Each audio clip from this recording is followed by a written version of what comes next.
আসসালামু আলাইকুম। মিলভিক থেকে সাইকোলজিস্ট সুজন বলছি। আমি আজকে আপনাদের সাথে একটা অভিজ্ঞতা শেয়ার করব। সেটা হলো আজ শুক্রবার 21 নভেম্বর 2025 যে ভূমিকম্পটি হয়ে গেল সেটি নিয়ে। আজকে যখন ভূমিকম্পটি হয় তখন আমি একটা মার্কেটে ছিলাম। ওই মার্কেটের বিল্ডিংটা ছিল 8তলা বিল্ডিং এবং আমি ছিলাম 2য় তলায়। তো 2য় তলায় মার্কেটে যখন আমি ঘুরতেছিলাম, হঠাৎ করে যখন একটা কাঁপুনি দিল, আমি একটু অবাক হয়ে গেলাম যে আসলে ব্যাপারটা কী। একটু পরে বুঝতে পারলাম যে না, এটা ভূমিকম্প হচ্ছে। তখন চারিদিক তাকায়ে একটু চিন্তা করলাম আমি কি করব। তো চিন্তা করলাম যেহেতু আমি 2য় তলায় আছি, তো আমি সিঁড়ি দিয়ে মনে হয় নেমে যেতে পারি। তো আমি সিঁড়ির দরজার দিকে যখন দৌড়াইতেছিলাম, এমন সময় একটি ছেলে হঠাৎ করে চিৎকার করে ভূমিকম্প বলে চিল্লানি দিয়ে যখন দৌড় শুরু করলো, তার সাথে সাথে আরও 8-10 জন মানুষ খুব ভীত, সন্ত্রস্ত, আতঙ্কিত হয়ে চিৎকার করতে করতে ছোটাছুটি শুরু করলো।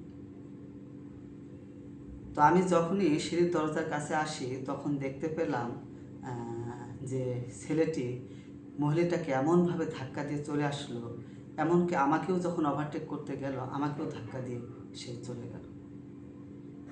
এবং সিঁড়িগুলো দেখলাম সে এত মানে সজোরে দৌড়াচ্ছিল, মনে হচ্ছিল যে সে কোনো সমান রাস্তায় দৌড়াচ্ছে। তো ভালোভাবে পার হচ্ছিল, কিন্তু সব শেষ 2-3টা স্টেপ পার হলেই সে রাস্তায় আসবে। কিন্তু 2-3টা স্টেপ পার হওয়ার মুহূর্তে সে হোঁচট খেয়ে পড়ে গেল এবং তার হাঁটু এবং হাত কোনোই এগুলো মানে চামড়া ছিঁড়ে গেছে দেখলাম। তো ওই মুহূর্তে আমার খুব প্রচণ্ড রাগ হচ্ছিল যে আমাকে এভাবে ধাক্কা দিয়ে আসলো। আমি হয়তো ভাগ্যক্রমে দরজা ধরে শরীরের ব্যালেন্সটা নিয়ে সুস্থ স্বাভাবিকভাবেই নেমে আসতে পেরেছি, কিন্তু আপনি চিন্তা করেন ভদ্রমহিলার কী অবস্থা। এমনি ভূমিকম্পের কারণে আতঙ্কিত, তার মধ্যে যখন এভাবে ধাক্কা দিচ্ছে আর পড়ে যাওয়ার পর তো আসলে কে কার খেয়াল রাখে, এবং তার উপর দিয়ে অনেকেই চলে যাচ্ছে। ওখানে খুব বেশি মানুষ ছিল না, আনুমানিক 100 জন মানুষের মতো হবে। তো মোটামুটি আমার জানা মতো সেখানে 90 জন মানুষই স্বাভাবিকভাবেই ওই পরিস্থিতিটাকে হ্যান্ডেল করতেছিল। এই 8-10 জন মানুষই খুব প্যানিক হয়ে যাচ্ছিল। তো যাই হোক, আমি যখন নিচে নেমে চলে আসলাম, আমি আসলে নামার সময় ভূমিকম্পের যে সেফটি গাইডলাইন সেগুলো মানে মেনটেন করার চেষ্টা করতেছিলাম। তো আমার যদিও রাগ হচ্ছিল, কিন্তু আমি সংযতভাবে তাকে ভদ্রভাবে বললাম যে ভাই, যে ভূমিকম্পের যে বিষয়টা এটা আসলেই আতঙ্কের, কিন্তু নিজের সেফটি নিতে গিয়ে নিজেই যেন বিপদের কারণ না হয়ে যায়। আজকে আপনি যেমন আচরণ করলেন, হয়তোবা অল্পের উপরে আপনি বেঁচে গেছেন, এটা আরও বড় ধরনের দুর্ঘটনাও ঘটে যেতে পারত। তো যাই হোক, এই অভিজ্ঞতাটা শেয়ার করার মাধ্যমে আমি আপনাদের সাথে কি শেয়ার করতে চাচ্ছি, আমি এই ঘটনাটা থেকে দুটা জিনিস শিখলাম। একটা হচ্ছে যে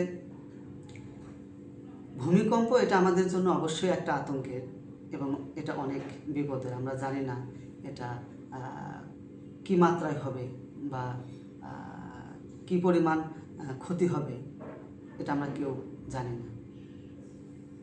কিন্তু ভূমিকম্পের কারণে অনেক সময় দেখা যায় আমাদের যতটা না ক্ষতি হয় তার চেয়ে বেশি ক্ষতি হয় এই ধরনের অ্যাংজাইটির পেশেন্ট বা মানুষের কারণে।